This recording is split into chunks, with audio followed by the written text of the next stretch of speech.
Di dalam nama Allah Bapa dan di dalam nama anaknya Tuhan Yesus Kristus dan di dalam nama Roh Kudus, Khalik langit dan bumi. Amin. Marilah kita sama-sama mengucapkan doa kita. Ya Tuhan Allah, berkatilah kami dan sinarkan wajah-Mu bagi kami yang berseru di tempat ini. Amin. Kita angkat pujian bagi Tuhan dari BN nomor 65 ayat 1 sampai 3. Amin.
kemudian diata dengan baik sehingga akan berjalan lewat dan bagi tersebut personali akan kita orang mungkin dia cari orang dan sempat perlu alani buat kami atas nama dan nama jenis ini biarkan rohani siang beliau satu selamat tahun baru bagi tersebut. Minggu 5 Januari 2025 nomor 002-PJ-HKIB-P-1-2025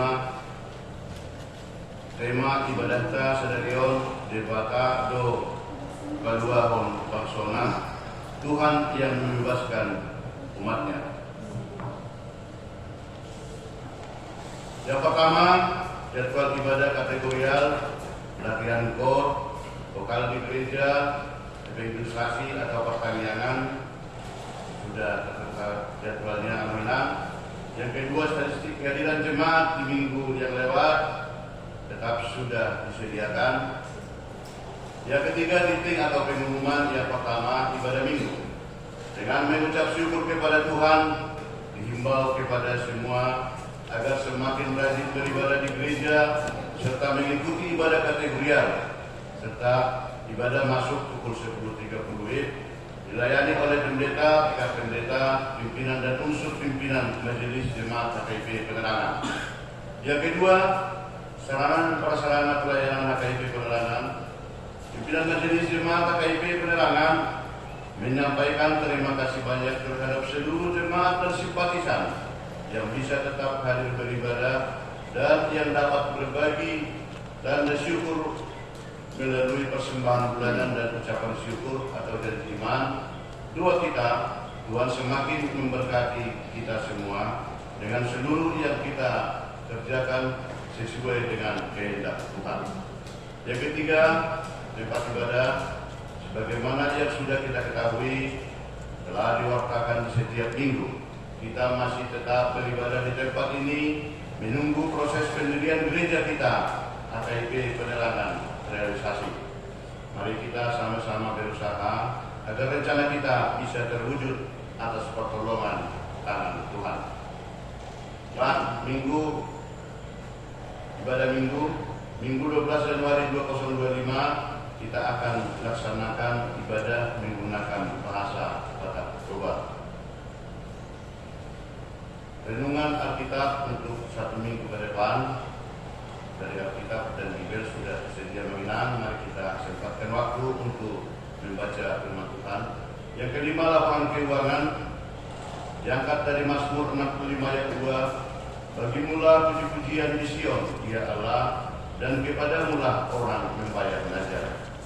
Persembahan pertama triwulan ketiga serta persembahan ibadah minggu 31 bulan 12 2024 atau malam, persembahan ibadah 1 bulan 1 2025 sudah disediakan. Ucapan syukur dari keluarga Amang B. Manurung, Inal 2 RT Boris mengucap syukur kepada Tuhan karena Luciana Guru Manurung selamat dan sehat berangkat dari Pontianak hingga tiba di Jambi. Semoga segala harapan keluarga diberkati oleh Tuhan. Pengeluaran bersama dengan rekapitulasi sudah terserah. Mungkin ada atas kita teliti kalau ada yang kurang nominal atau salah jumlah, kami mohon maaf. Tolong dikoordinasikan repositori agar kita tetap bisa perbaiki. Begitu juga usaha kuliah dan kas pembangunan. Demikian kalian jam 00 yang sudah masuk ke gereja sudah ada di 4 orang. Mungkin ada yang melaksanakan ibadah dan sampaikan ke gereja langsung diserahkan ke Dinas Bendahara. Ada yang tidak tertulis di sana, kita diundang oleh RT kita, yaitu acara rahasia Quran dan Akikah anak dari KRT Harras Jainijen. Undangannya dibuatkan terhadap keluarga majelis gereja HKIP Penerangan. Nanti setelah selesai ibadah bisa kita ke sana sebentar atas nama HKIP Penerangan Jambi. Bisa langsung dari sini dekat, memotong dan jalannya bagus. Yang kemudian tadi sebelum ibadah kita menerima persembahan ucapan syukur dari keluarga termasuk dua Apanjangan Pulau Merita atas pertolongan Tuhan keluarga pulang ke kampung dengan situasi sehat-sehat dan sampai di Jambi kembali Tuhan menyertai dan tetap sehat-sehat. Dua harapan kita untuk ke depan tetap atas berkat Tuhan. Yang kemudian tadi kita terima dari keluarga Amang Bemanurung 62 Deus anak kita Lucy mau pulang ke Pontianak untuk besok hari. Kita bawa dalam doa agar Tuhan tetap menyertai selamat sampai di tujuan dan keluarga yang akan ditemui di sana tetap dalam sukacita. Segala sesuatunya kita panjatkan kepada Tuhan dan melalui Roma ayat 6 ayat 12, sebab itu hendaklah dosa jangan berkuasa lagi di dalam tubuhmu yang fana, supaya kamu jangan lebih menuruti keinginan. Akhirnya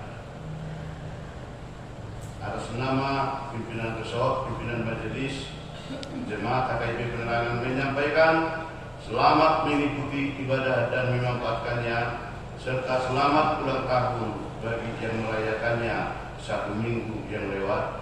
Doa dan harapan kita Tuhan semakin memberkati kita seluruhnya. Shalom. Doa kami bawakan masuk doa kita.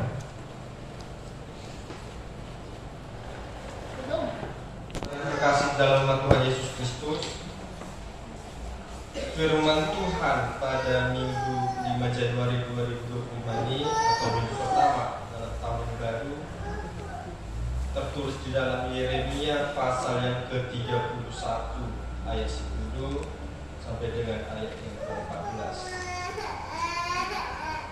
Yeremia 31 ayat 10 sampai dengan ayat 14 kita membacanya secara responsorial. Demikian firman Tuhan. Dengarlah firman Tuhan, hai bangsa-bangsa, beritahukanlah itu di tanah-tanah pesisir yang jauh. Katakanlah, Dia yang telah menyerahkan Israel akan mengumpulkannya kembali dan menjaga seperti gembala terhadap kawanan berbagi. Sebab Tuhan telah membebaskan Yakub, telah menebusnya dari tangan orang yang lebih kuat daripadanya. Mereka akan datang bersorak-sorak di atas bukit Sion. Muka mereka akan berseri-seri karena kebajikan Tuhan, karena gandum, anggur, dan minyak, karena anak-anak kambing domba dan lembu sapi. Hidup mereka akan seperti taman yang diairi baik-baik. Mereka tidak akan kembali lagi merana. Pada waktu itu anak-anak dada akan bersukaria menari beramai-ramai, orang-orang muda dan orang-orang tua akan bergembira. Aku akan mengubah perkabungan mereka menjadi kegirangan, akan menghibur mereka dan menyelamatkan mereka sesudah kedukaan mereka. Aku akan memuaskan jiwa para imam dengan kelimpahan, dan umatku akan menjadi kenyang dengan kebajikanku. Demikian firman Tuhan. Kita bernyanyi.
tema pada saat ini yaitu dikatakan Tuhan yang membebaskan umatnya. Tuhan yang membebaskan umatnya. Kita dikasih oleh Tuhan Yesus Kristus. Di dalam menjalani tahun 2025, tentunya kita semua tanpa terkecuali mempunyai yang namanya harapan, impian, bahkan doa-doa yang akan kita jalani untuk di hari yang akan mendatang. Di tahun 2025 ini mungkin sekali harapan kita supaya Tuhan menyertai kita agar kita diberi kekuatan di dalam menjalani hidup yang akan mendatang, supaya kita memiliki kekuatan baik di setiap masalah yang boleh akan datang, baik di setiap ujian yang boleh akan datang di hari selanjutnya, dan kita dibuatkan senantiasa di dalam mempercayai Tuhan Yesus Kristus. Dan yang kedua, mungkin harapan kita juga kita tetap diberi kesehatan baik hari ini, esok, bahkan lusa, baik diri kita, keluarga kita, bahkan siapapun yang boleh kita kasihi. Dan juga mungkin harapan kita semoga di tahun 2025 boleh menjadi tahun berkat. Berkat bagi kita, berkat bagi keluarga kita, berkat bagi orang yang boleh kita kasihi, dan berkat bagi gereja kita. Dan juga di tahun 2025 ini, semoga apa yang kita rindukan, baik itu keluarga yang harmonis, pendidikan, pekerjaan, bahkan jodoh sekalipun, bahkan kenyamanan dalam keberagamaan sekalipun, kiranya harapan itu boleh kita dapatkan di tahun ini. Mari kita sama-sama mendoakan supaya tahun ini boleh menjadi tahun berkah bagi kita semua. Tetapi ketika kita berharap, ketika kita menyampaikan impian kita kepada Tuhan, apakah cukup hanya dengan mengatakan saja? Jawabannya tidak. Dan kita harus butuh benar-benar yang namanya itu usaha dan juga percaya kepada Tuhan. Kita menyerahkan semuanya kepada Tuhan. Harapan kita, impian kita, bahkan cita-cita kita kepada Tuhan. Sebab Tuhan tidak pernah mengenal yang namanya gagal. Tuhan tidak pernah mengenal yang namanya lalai di dalam membantu umat kepercayaannya. Tuhan mendengar setiap doa-doa kita. Tuhan mendengar setiap harapan kita. Masa dan waktu tidak pernah terlambat bagi kita yang meminta di dalam doa. Sebab tangan Tuhan tidak pernah kurang panjang dalam menolong setiap orang yang terjatuh. Dan kasih Tuhan selalu terbuka bagi kita yang percaya kepadanya. Kita dikasihi oleh Tuhan Yesus Kristus. Nats khotbah minggu ini mengisahkan tentang bagaimana penggenapan janji Allah akan bangsa Israel, di mana bangsa itu dibuang oleh Allah karena kembali lagi kebebalan mereka, kenakalan mereka, bahkan karena kejahatan mereka, Tuhan membuang. Tetapi melalui pada saat ini Tuhan menggenapi janjinya melalui Nabi Yeremia, supaya bangsa ini boleh Nabi itu gembalai, supaya bangsa Israel, Nabi Yeremia boleh keluar daripada dosa yang mereka cintai, dan melalui Nabi Yeremia supaya bangsa ini boleh kembali ke dalam jalan Tuhan, agar janji Tuhan tetap berjalan dan dinyatakan terhadap umat pilihannya, sehingga Allah mengangkat bangsa Israel dari keterpurukannya. Demikian juga kita berharap kepada Tuhan, kita meminta kepada Tuhan supaya masa kita ini Tuhan boleh angkat dari yang terendah, Tuhan boleh angkat kita menjadi yang tertinggi. Mungkin di harapan kita di tahun-tahun yang lalu, semoga tahun ini menjadi tahun baik, tahun yang akan datang lagi tahun yang baik, dan tahun yang akan mendatang lagi menjadi tahun yang baik. Tetapi jika kita memang tidak ada perubahan, apakah itu dapat dikatakan yang baik? Maka sia-sialah harapan kita. Nah, tetapi melalui firman Tuhan pada saat ini, Allah menjanjikan kepada bangsa Israel beberapa masa yang sangat bahagia untuk bangsa ini. Memang dahulu untuk bangsa Israel, tetapi sekarang untuk setiap umat Tuhan yang percaya kepadanya. Yang pertama yaitu masa sukacita. Kalau kita melihat perjalanan bangsa Israel, sangat banyak masa-masa yang duka cita, sangat banyak masa-masa kesedihan yang boleh bangsa itu alami. Tapi karena kasih Tuhan, Tuhan boleh mengangkat mereka dari keterpurukan, sehingga mereka boleh memainkan rebanannya. Akan kasih Tuhan mereka boleh bersorak-sorai, akan kasih Tuhan mereka menari-nari, karena Tuhan telah mengangkat derajat mereka. Dan yang kedua, masa yang sering kita lewati, masa yang akan kita lewati, yaitu masa damai sejahtera.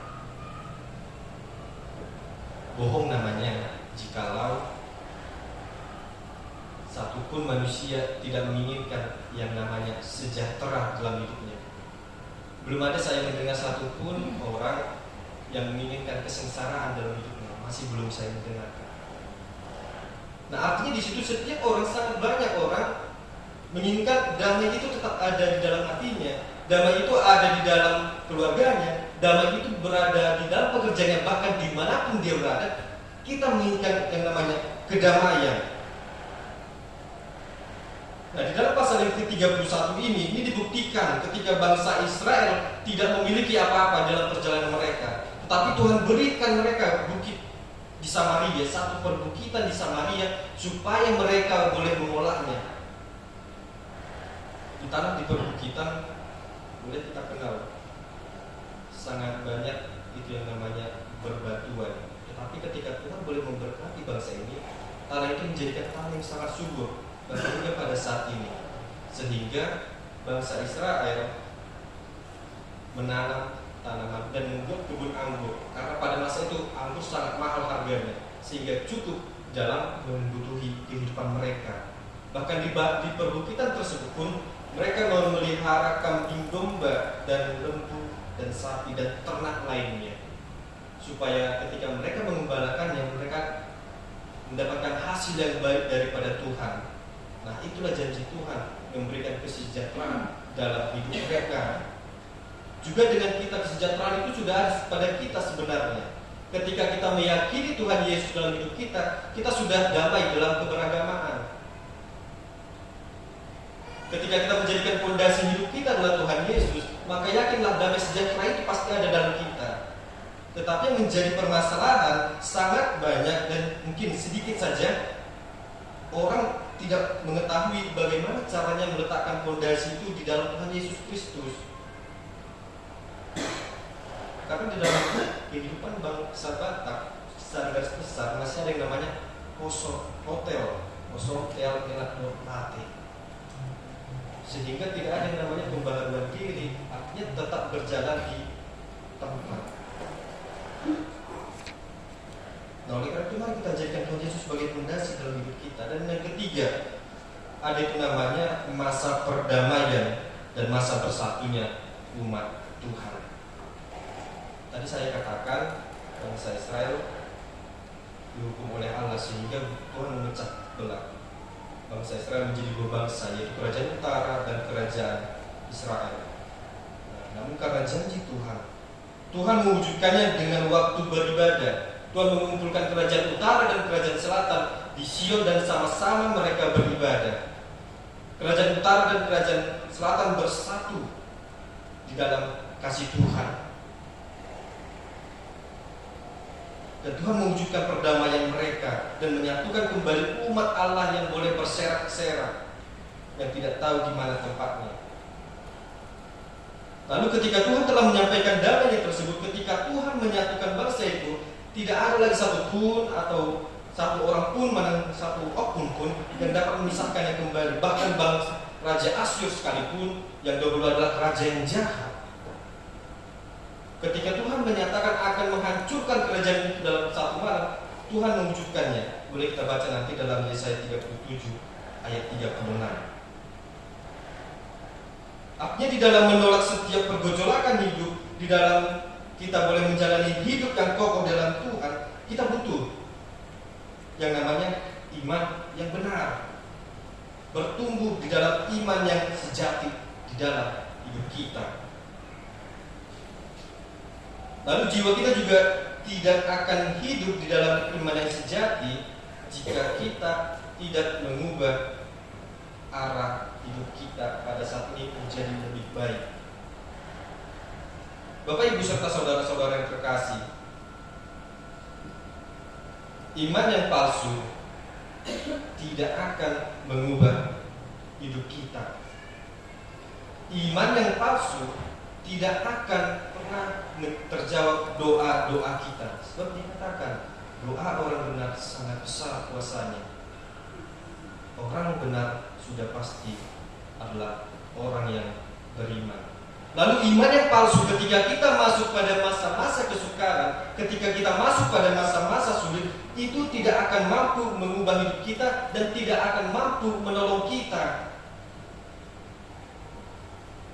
Tetapi iman yang sejati adalah iman yang mampu menerima dan menghadirkan kasih Allah di dalam diri kita, di dalam keluarga kita, bahkan di dalam orang-orang yang di sekitar kita. Hal ini sama seperti Tuhan Allah yang menggenapi janjinya akan penebusan dosa manusia melalui kelahiran Tuhan Yesus Kristus. Ketika Tuhan Yesus Kristus lahir, damai itu, terang itu sudah ada. Yesus mengambil rupa manusia, menyetarakan diri seperti manusia, tetapi tidak berdosa. Lalu dia melayani selama kurang lebih 3,5 tahun untuk memperlengkapi pengetahuan manusia, untuk membenahi iman manusia. Dan pada masanya Tuhan Yesus mati di kayu salib untuk menebus dosa manusia. Itu adalah bukti daripada Tuhan menepati janjinya di dalam diri kita. Oleh karena itu Bapak Ibu serta saudara-saudara terkasih, kita perlu yang namanya iman yang sejati, yaitu iman yang menyelamatkan di dalam Yesus Kristus. Lalu mungkin tumbuh satu pertanyaan, bagaimana cara iman itu dapat tumbuh dan berkembang dalam hidup kita? Roma 10 ayat 17 dikatakan, iman timbul dari pendengaran akan firman Tuhan. Lalu muncul lagi satu pertanyaan, ketika orang yang tidak saya sukai memberitakan firman Tuhan, bagaimana iman saya dapat bertumbuh? Saya boleh mendapat satu cerita dari orang-orang luar sana, dari gereja-gereja yang memang dia menyatakan, ketika saya mendengarkan firman Tuhan dibawakan oleh pendeta yang saya sukai, saya merasa masuk begitu khotbahnya. Tetapi begitu ada pelayan yang lain berkhotbah, saya tidak suka dengan dia. Aku jadi benci firman Tuhan itu. Nah, yang ingin kita pelajari pada saat ini, ketika pemberitaan firman Tuhan bukan orang yang kita pandang, tetapi firman yang dinyatakan. Memang berat kita mendengar daripada perkataan yang orang kita benci, sangat berat. Saya pernah mengalaminya, tapi saya ingin mengubah hal tersebut. Nah, yang ingin saya katakan, apa sih tujuan kita datang ke gereja? Apa sih yang ingin kita lihat dalam kita beribadah? Para penatua kah?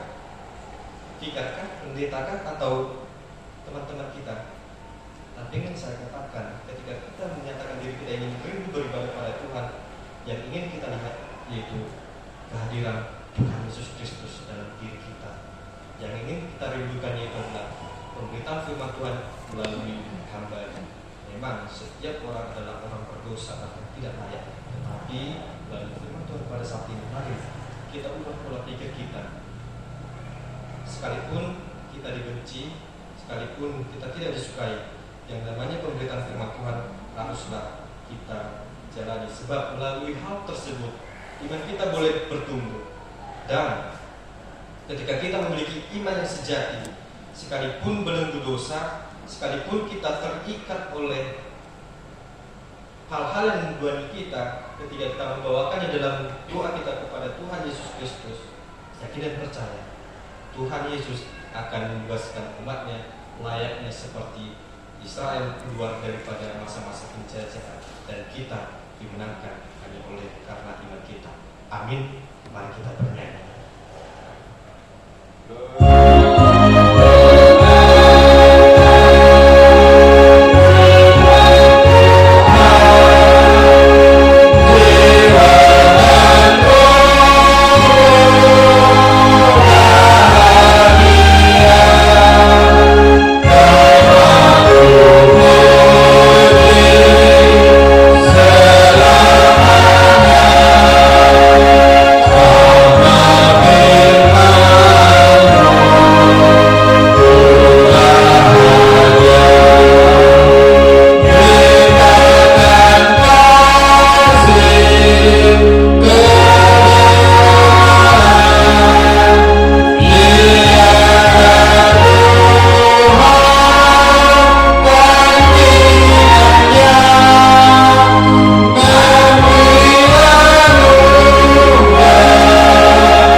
Ya Allah Bapa kami yang di surga, kami mengaku bahwa Tuhan adalah sumber dari segala karunia yang melimpah dalam kehidupan kami masing-masing.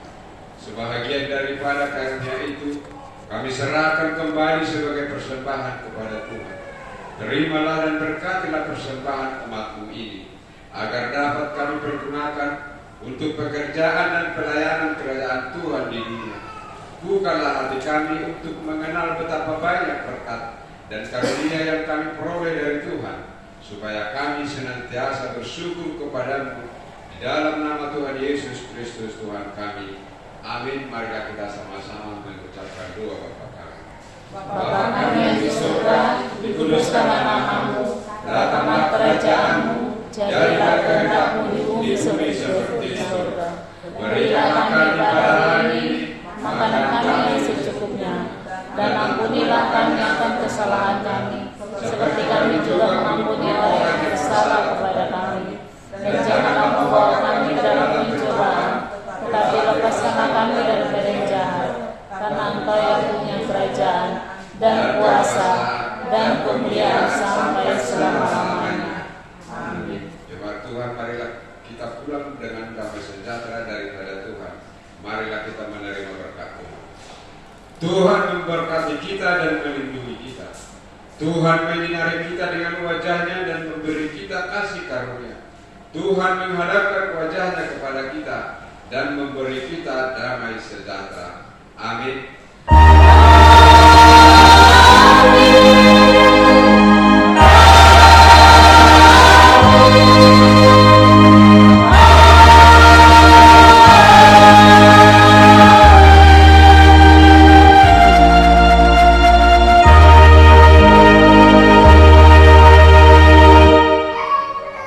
Salam.